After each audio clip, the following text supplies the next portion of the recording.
Recuerden que estamos viendo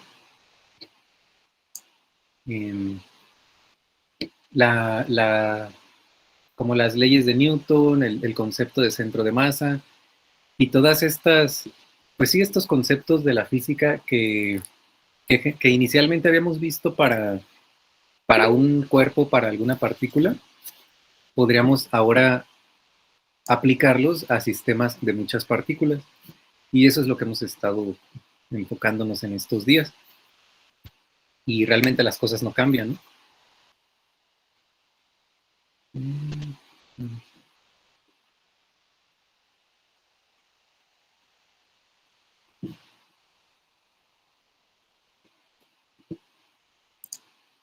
Me preguntan que si sí pueden entregar la tarea después de a las 6 o algo así.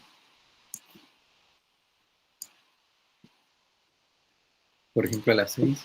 A ver, déjenme ver. Si me dicen cómo editar la tarea, pues sí hacemos eso. Si me dicen cómo editar la fecha de entrega más bien. Editar.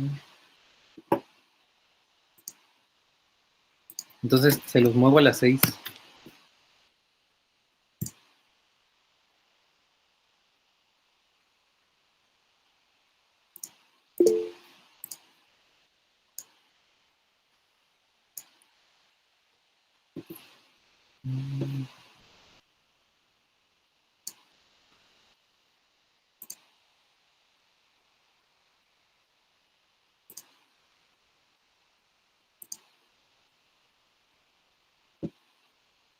A las 18.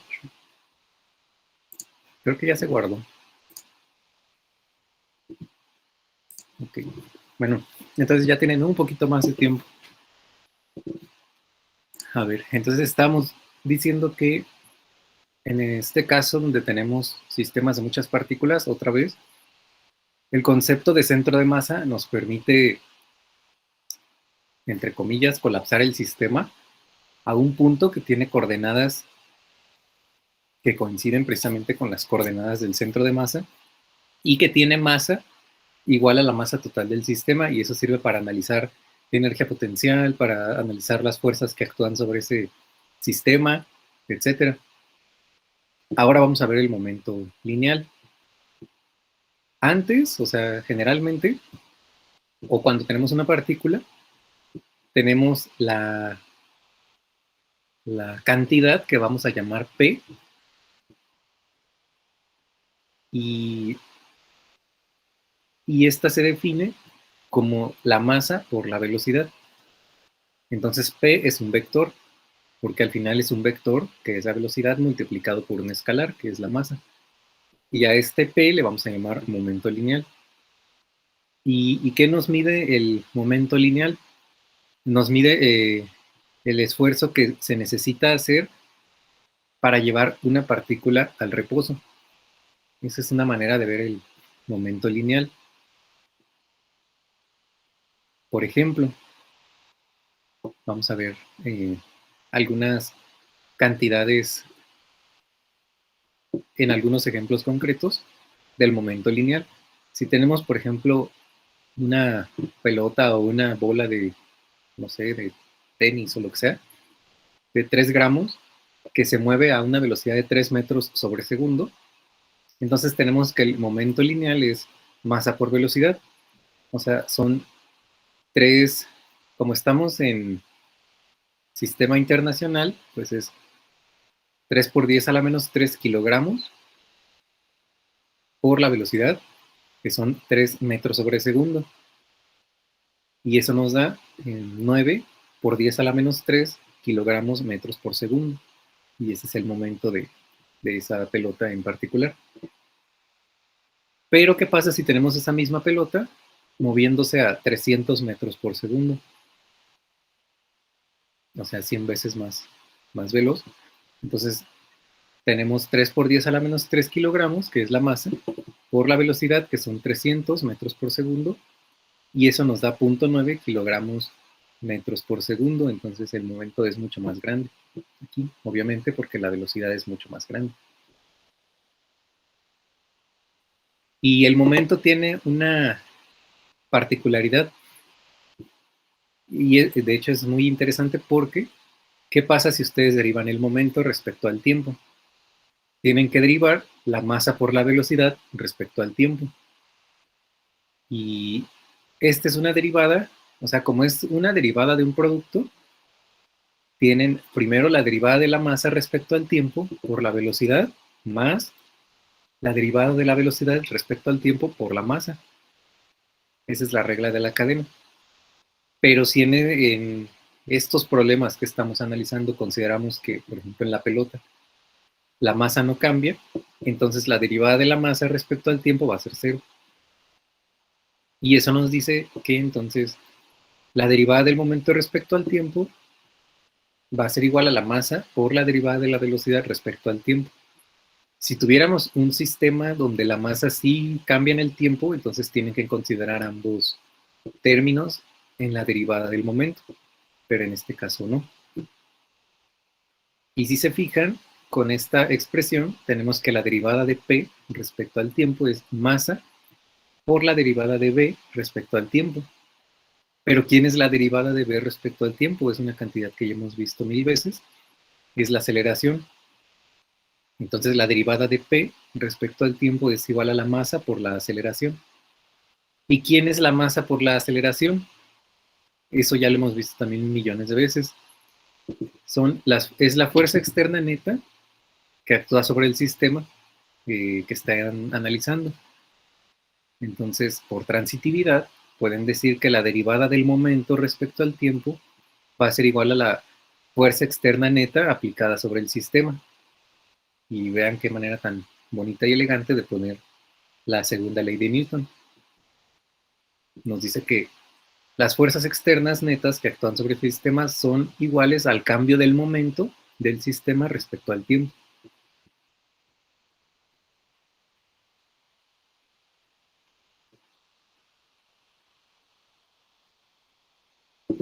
Físicamente, ¿qué nos...?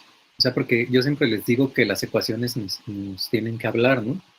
Nos tienen que decir algo, alguna intuición de qué está pasando con el problema o con lo que se esté analizando. No se trata solamente de decir, pues la velocidad es tal y tal cosa pasa en tal momento, o esta ecuación en dinámica de gases nos relaciona la presión y el volumen y así. Pero todas esas ecuaciones en realidad nos dicen algo más físico que numérico, y esto pues no tiene por qué ser la excepción. Entonces, ¿qué nos está diciendo esta forma escrita así para la segunda ley de Newton? Nos está diciendo que la tasa a la que cambia el momento lineal de una partícula o de un sistema en todo caso va a ser igual a la fuerza externa neta que actúa sobre la partícula. Entonces, la tasa de cambio del momento va a estar dada por la fuerza externa que está actuando sobre el sistema. Eso es lo que físicamente nos está diciendo.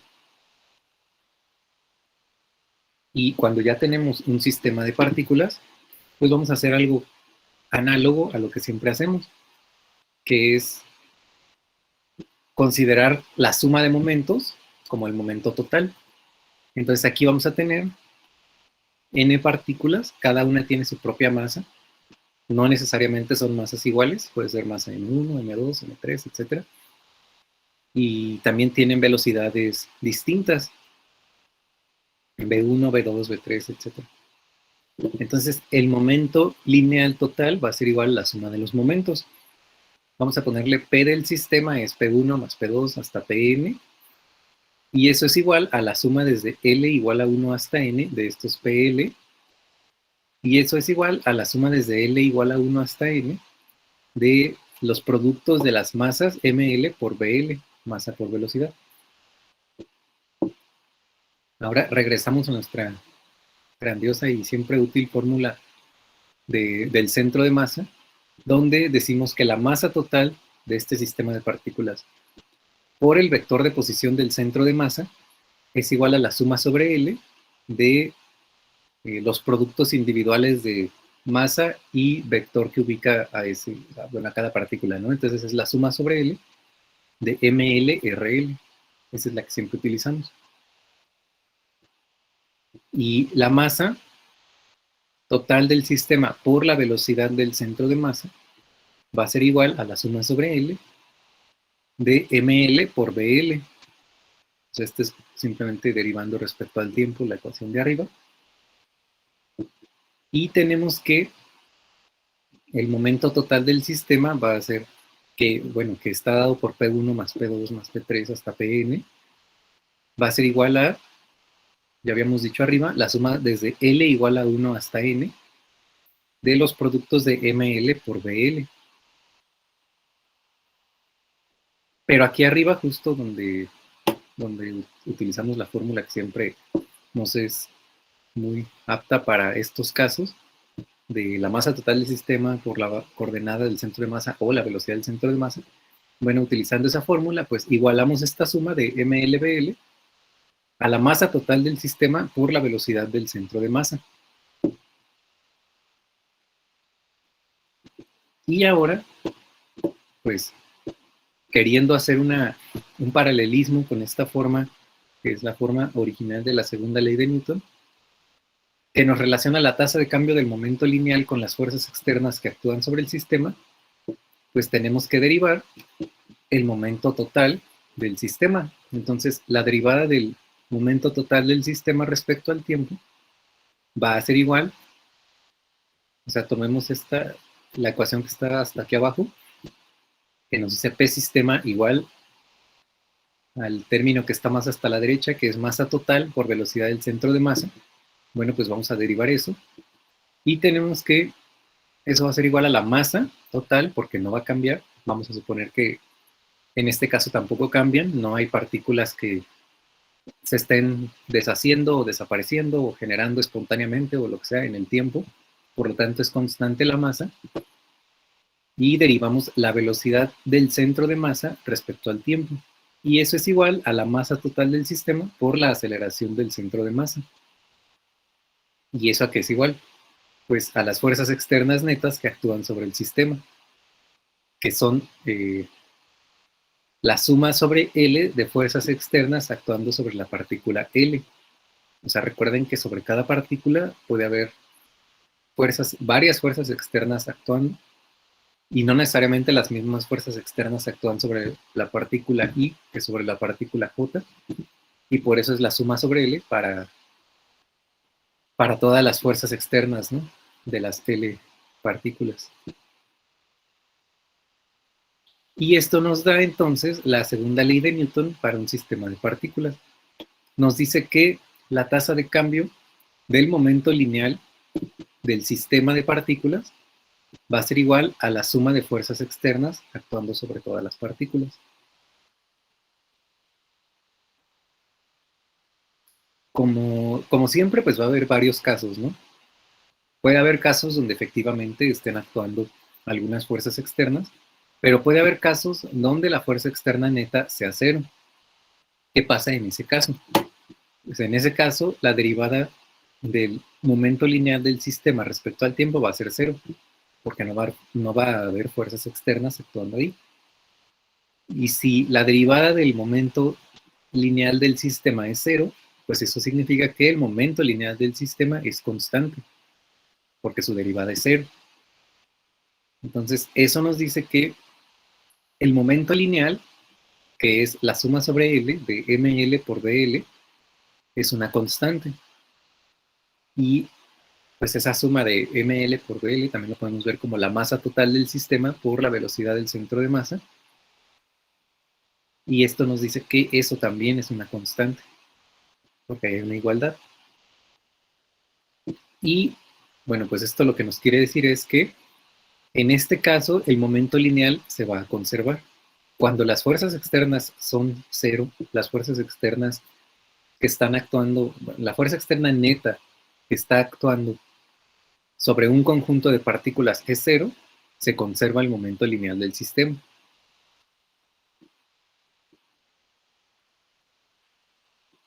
Entonces, pues tenemos la suma de momentos lineales como constante, es decir, la suma sobre L de cada PL va a ser igual a constante.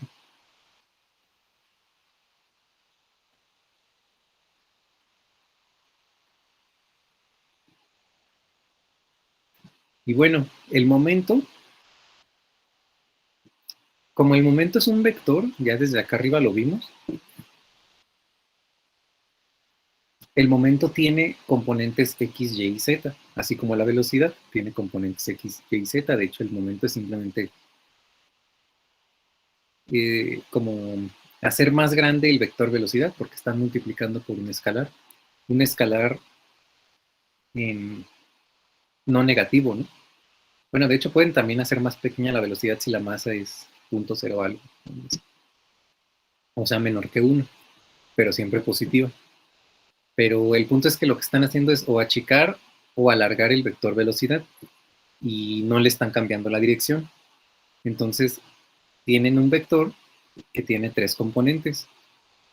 ¿Qué quiere decir? Que si no hay fuerzas externas sobre el sistema, el momento sea constante, pues eso significa que si el momento es constante, entonces el momento del sistema en la dirección X es constante, el momento del sistema en la dirección Y es constante y el momento del sistema en la dirección Z también es constante.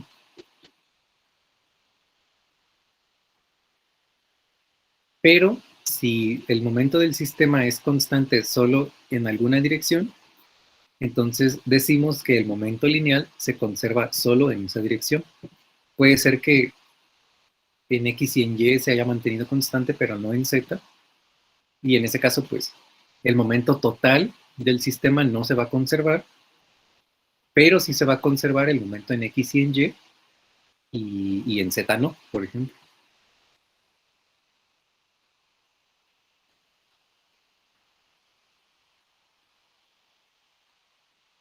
Entonces vamos a ver un ejemplo. Aquí tenemos un astronauta que está empujando un panel defectuoso, por ejemplo, en la Estación Espacial Internacional o algo así. Entonces, cuando lo empuja, pues va a haber dos velocidades, ¿no? Bueno, aquí el astronauta está unido a la estación espacial con un cable. Entonces, cuando el astronauta empuja el panel, pues hay una velocidad P, que es la velocidad del panel, con la que sale moviéndose el panel que está defectuoso. Y eso ocasiona que haya una velocidad pues en dirección opuesta con la que se va a ir moviendo el astronauta, que vamos a llamar VA, velocidad del astronauta. Y vamos a suponer que la masa del panel son 80 kilogramos y la masa del astronauta son 60 kilogramos y la velocidad del panel son 0.3 metros por segundo. Y vamos a suponer pues que se mueve a lo largo del eje X.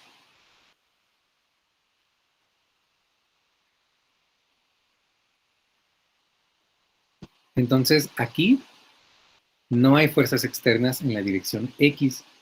Por lo tanto, el momento del sistema en la dirección X se va a conservar. ¿Quién es nuestro sistema? Pues es el astronauta y el panel. Aquí no estamos, por ejemplo, considerando la Tierra, la estación, el panel, la persona. Nuestro sistema de interés, lo que estamos analizando es nada más la persona y el panel. Y sobre ellos dos es precisamente sobre quienes no hay fuerzas externas y sobre ese sistema, pues el momento se está conservando. Ahora, para el panel y el astronauta está actuando la gravedad. Y bueno, otra suposición es que el cable no está estirado.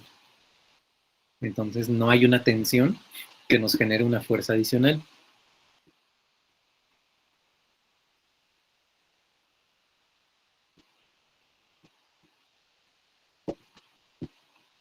Y pues bueno, esto nos limita el problema o nos simplifica el problema a un problema que solamente se está tratando en la dirección X.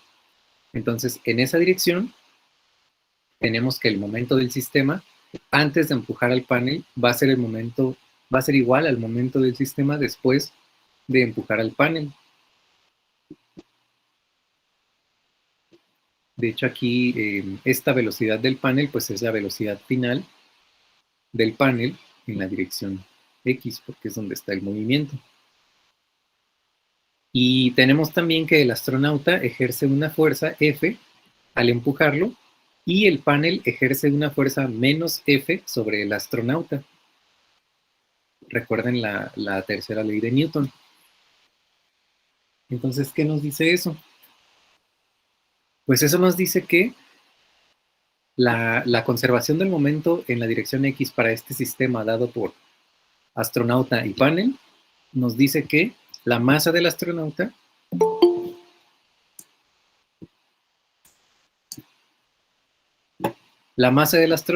por la velocidad final en la dirección X va a ser igual a la masa del panel más la velocidad del panel. No, estos son iniciales, perdón, me equivoqué. Es la masa del astronauta por la velocidad del astronauta en la dirección X. Bueno, aquí estoy obviando porque el movimiento solo se da en X, pero bueno. La masa por la velocidad del astronauta en la dirección X inicial más la masa del panel por la velocidad del panel en la dirección X iniciales va a ser igual a la masa del astronauta por la velocidad del astronauta final más la masa del panel por la velocidad del panel final. Recuerden que al inicio, pues ambos están en reposo. Simplemente estaba como el astronauta. Podríamos decir que el astronauta tenía sus manos sobre el panel, pero todavía ninguno se estaba moviendo.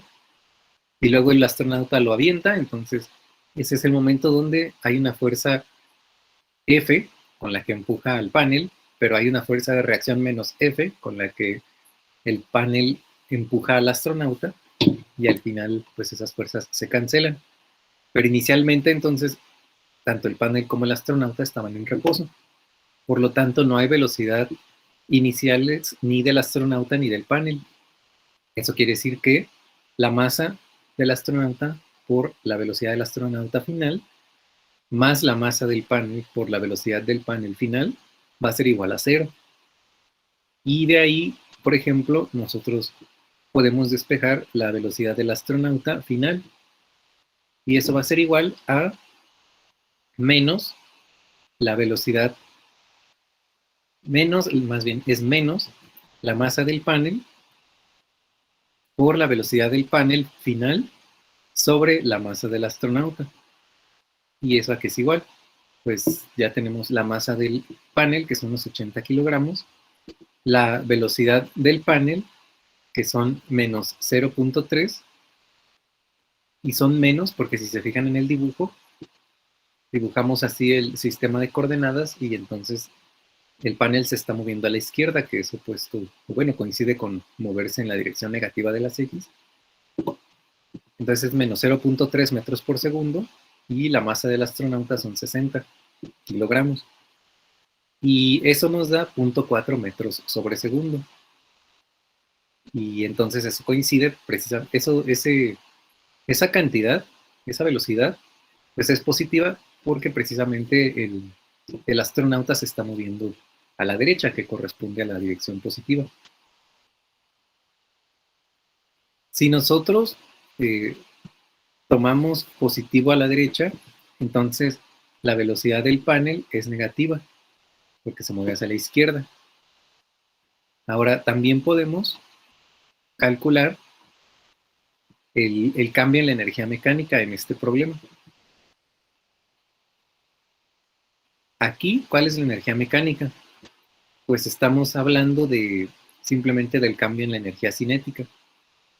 Aquí, si se fijan, dibujamos el sistema de referencia de tal forma que el cero de energía potencial pues coincide con el eje X que o con la recta Y igual a 0, que es como donde se está dando todo este movimiento, ¿no? Entonces ahí no estamos considerando la energía potencial. Entonces el cambio en energía mecánica simplemente va a ser el cambio en energía cinética. Pero ¿cuál es la energía cinética inicial? Pues es 0 porque ninguno de los dos se estaba moviendo. ¿Y cuál es la energía cinética final? Pues es la energía cinética del astronauta final más la energía cinética del panel final, que es un medio de la masa del astronauta por la velocidad del astronauta al cuadrado final, más un medio de la masa del panel por la velocidad del panel final al cuadrado. Y aquí nosotros ya tenemos todos los datos.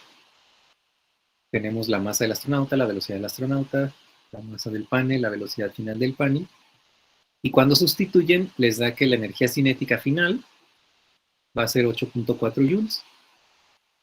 Y entonces aquí no se conserva la energía mecánica. Si se fijan aquí, la energía mecánica inicial era cero, porque no se estaban moviendo, y la energía mecánica final son 8.4 joules, por lo tanto, pues no se conservan. Y esto quiere decir que hay una transformación de energía. O sea, hay un cambio en energía mecánica más un cambio en otros tipos de energía. Y pues esto quiere decir que la energía se puede transformar de un tipo de energía a otro tipo de energía.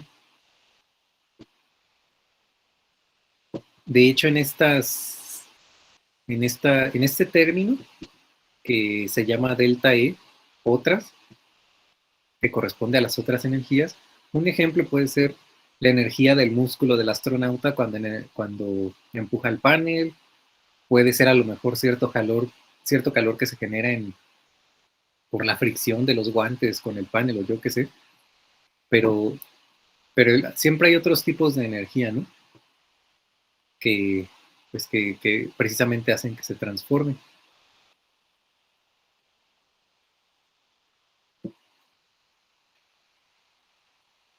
Teníamos, si se fijan, un delta en energía, que era el cambio en energía mecánica, y lo que obtuvimos al analizar este cambio en energía mecánica fue que no se conservaba la energía, porque la energía cinética inicial no coincide con la energía cinética final.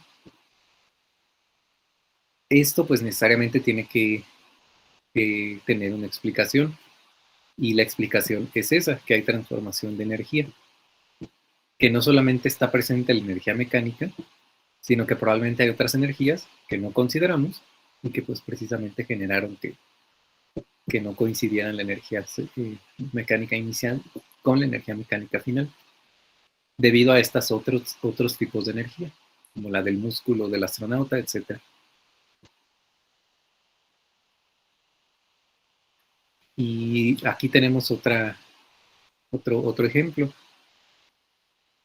Nosotros pues estamos en la Tierra, ¿no? Entonces tenemos, por ejemplo, el sistema de coordenadas X y Y, y tenemos una fuerza que nos jala hacia abajo, que es precisamente el peso.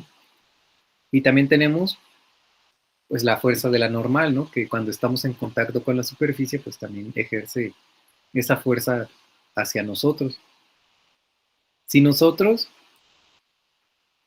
bueno, esta es una forma un poco exagerada de verlo, pero en realidad cuando nosotros saltamos sobre la superficie de la Tierra, lo que estamos haciendo es empujar a la Tierra infinitesimalmente. O sea, estamos tratando de empujar a todo el planeta Tierra con nuestras piernas cuando saltamos.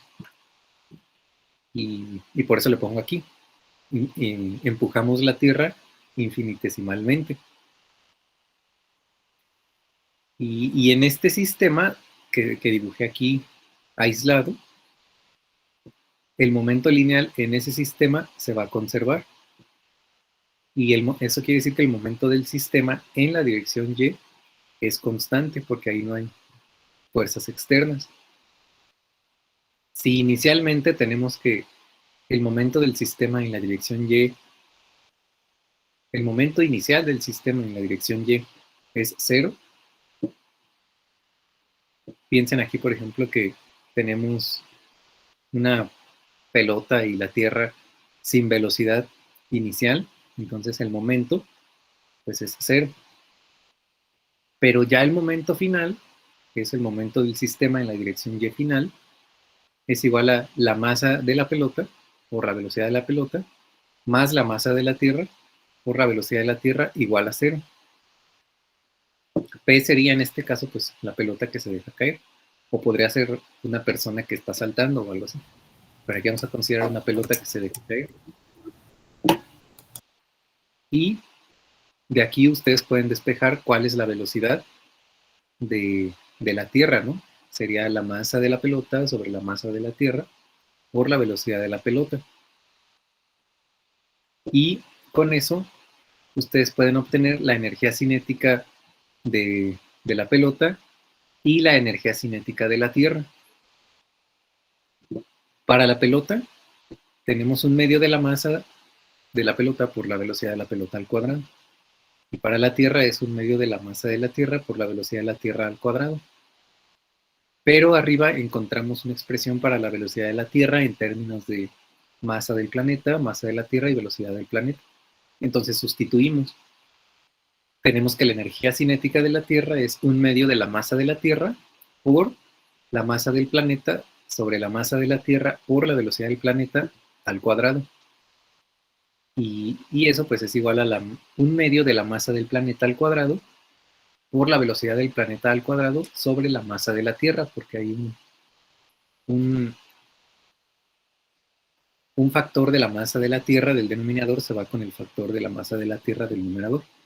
Por eso ahí queda a la potencia 1. ¿Qué pasa si yo divido la energía cinética de la Tierra sobre la energía cinética del planeta? Porque se me ocurre dividirlos para ver cómo se comparan entre sí.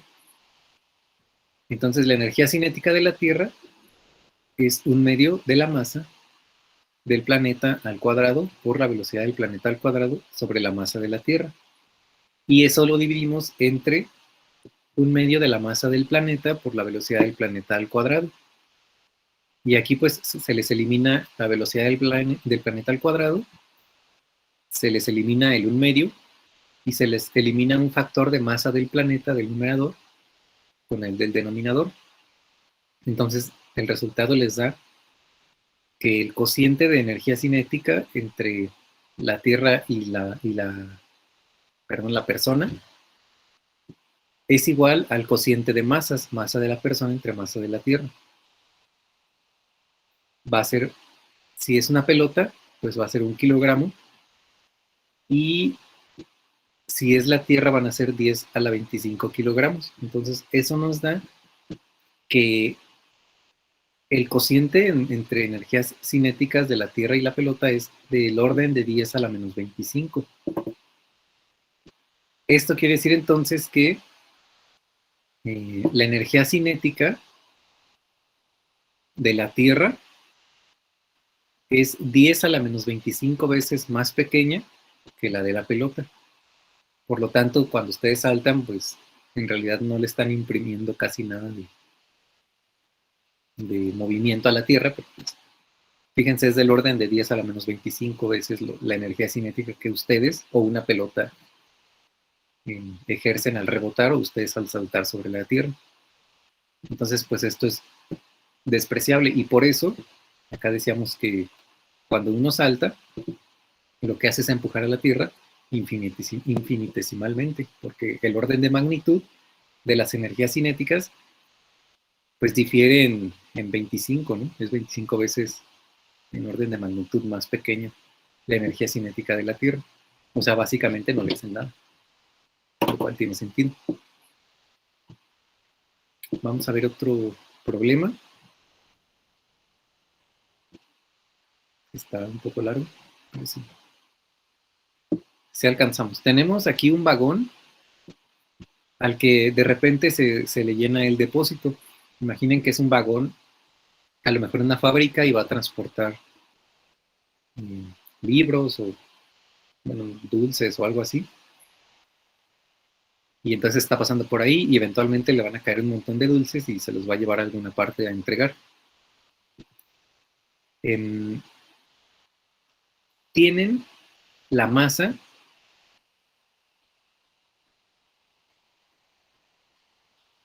A ver, déjenme ver aquí, ¿es la masa de qué? Ah, ya. Esta mg es la masa que se le deposita al carro. Y la masa del carro, pues son 14.000 kilogramos, porque es un vagón, entonces está muy pesado. Entonces, la masa del carro son 14.000 kilogramos, lleva una velocidad inicial de 4 metros por segundo. Entonces va moviéndose a la derecha y en algún punto pues se llena con estos dulces y se llena con una masa mg de 2.000 kilogramos en dulces y en ese punto obtiene o adquiere una velocidad final. Entonces queremos saber cuánto tiempo le tarda al camión recorrer una distancia a partir de ese punto de 500 metros. Entonces queremos conocer esta distancia de una vez que ya está cargando la masa adicional de 2.000 kilogramos. Pues aquí lo primero que notamos es que las fuerzas externas en la dirección horizontal son cero.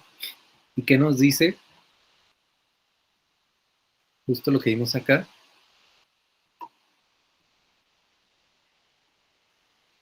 En términos del momento, pues que si no hay fuerzas externas, el momento se conserva, porque las fuerzas externas van a estar regulando la tasa de cambio del momento. Y si no hay fuerzas externas, el momento es constante.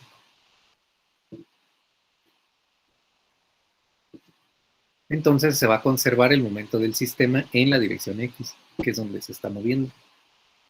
¿Quién es nuestro sistema? Pues es el vagón más esta cantidad de dulces, o vamos a llamarle estos gramos, aunque sean 2.000 kilogramos, pero bueno. Y vamos a despreciar aquí la fricción en las ruedas. Podríamos considerarla, pero pues en este problema no se está pidiendo considerar. Y bueno, como ya les había dicho, si las fuerzas externas son cero, el momento se conserva. Eso significa que el momento del sistema inicial va a ser igual al momento del sistema final. ¿Cuál es el momento del sistema inicial? Pues va a ser la masa del carro por la velocidad del carro inicial más la masa de, de estos dulces por la velocidad de estos dulces en la dirección X. Pero ¿qué pasa aquí? Pues que no hay velocidad de estos dulces en la dirección X. Entonces, hay simplemente lo que contribuye al momento inicial es la masa del carro por la velocidad del carro. Mientras que para el momento final vamos a tener la masa del carro por la velocidad del carro final más la masa de estos dulces por la velocidad de estos dulces final. Aquí noten que todos estos dulces que cayeron sobre el carro pues se van a mover con el carro, por lo tanto se van a mover a la velocidad a la que se mueve el carro.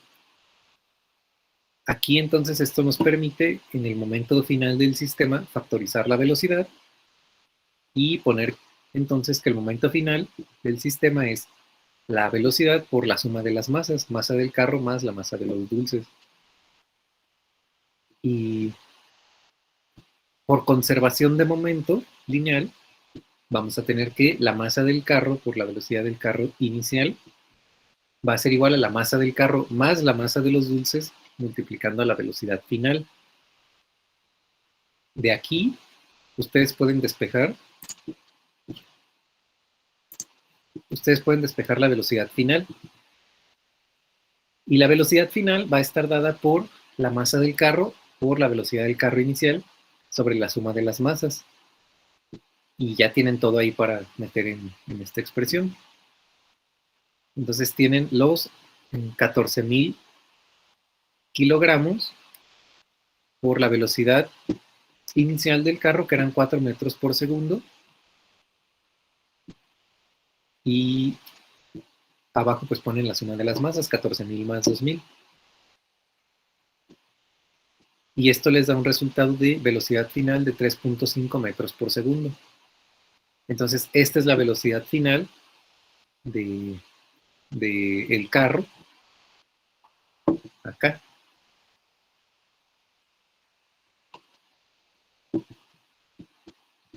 Pero ahora nosotros queremos conocer el tiempo, ¿no?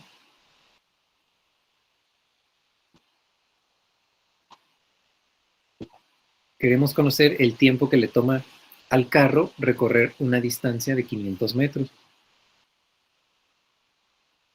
Entonces, para eso, pues, utilizamos la fórmula de siempre. El tiempo es igual a la distancia sobre la velocidad. Aquí no nos están diciendo que se esté desacelerando ni nada. Entonces, es la fórmula de movimiento sin aceleración. Y la distancia, pues, son los 500 metros y la velocidad son los 3.5 metros por segundo que encontraron aquí arriba. Y el tiempo que le toma entonces en recorrer esa distancia son 143 segundos o 2.38 minutos más o menos.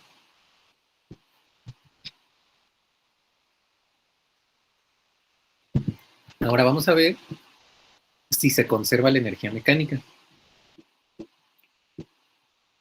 Por un lado, la energía potencial es cero.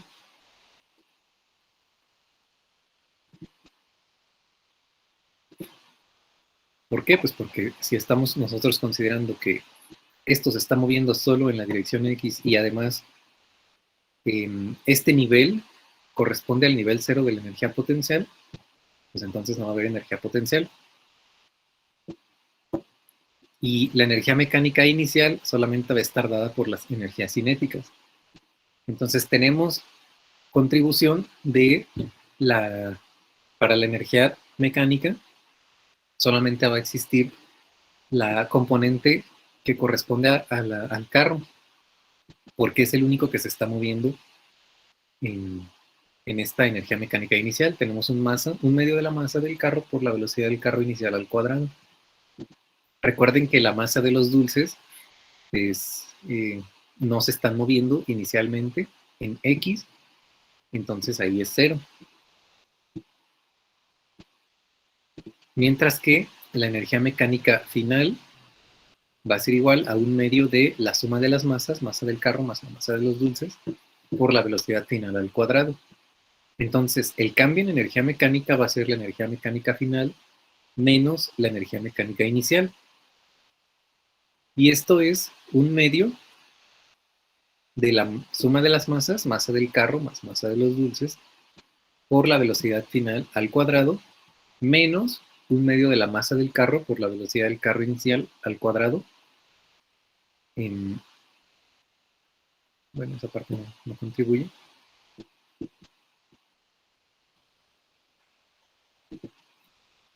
Entonces, cuando sustituyen los valores para las masas y para las velocidades, tienen que el cambio en energía mecánica es igual a 98 kilojoules menos 112 kilojoules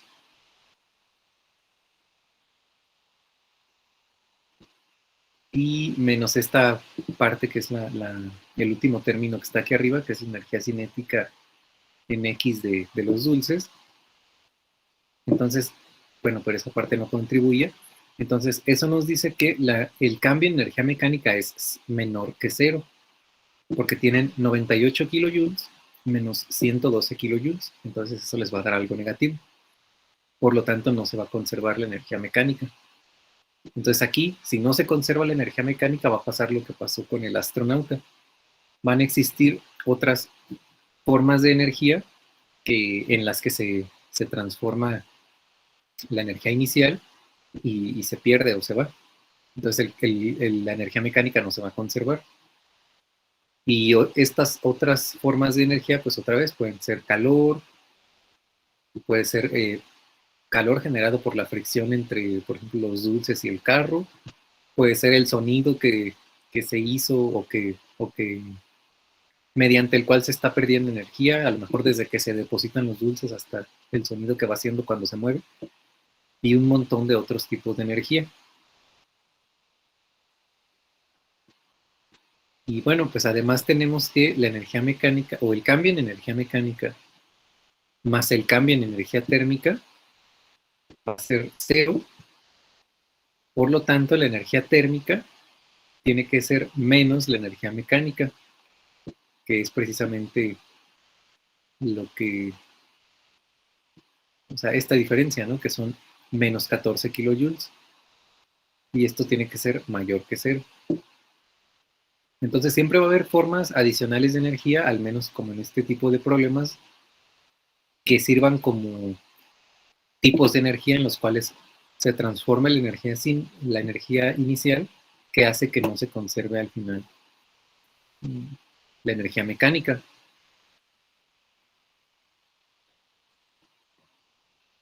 Vamos a ver otro problema. Estamos a ver si alcanzamos a ver.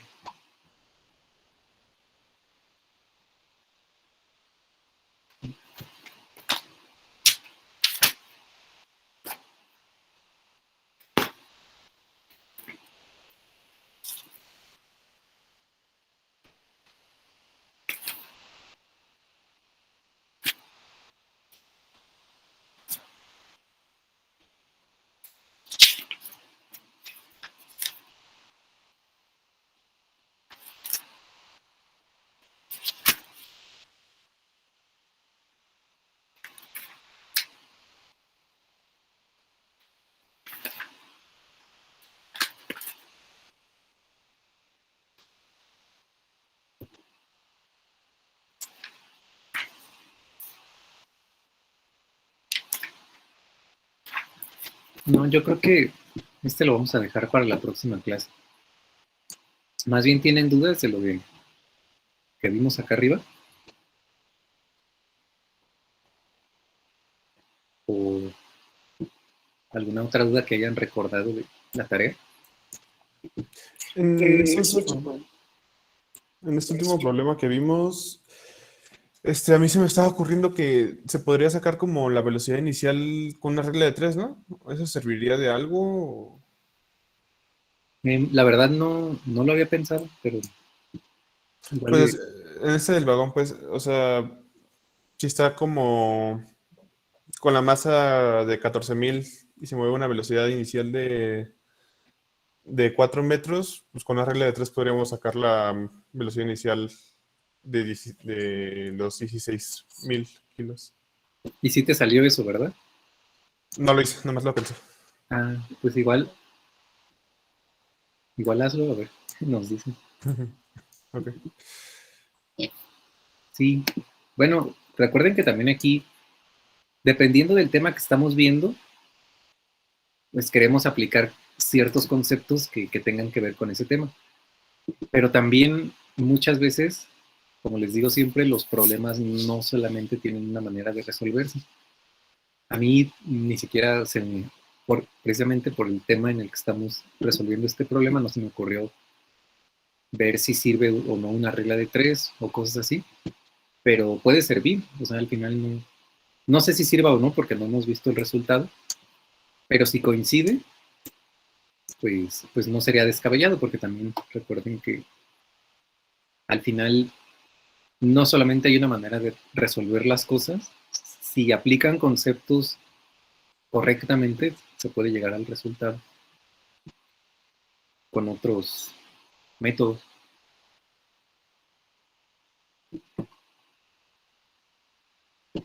Pero así es eso. Entonces yo creo que aquí hoy terminamos un poco más temprano. Cualquier cosilla que tengan con la tarea, me preguntan y de todos modos ya se cambié la hora de entrega a las 6.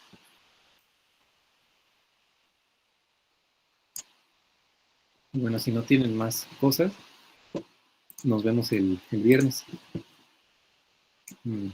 Pues mucho éxito con la tarea.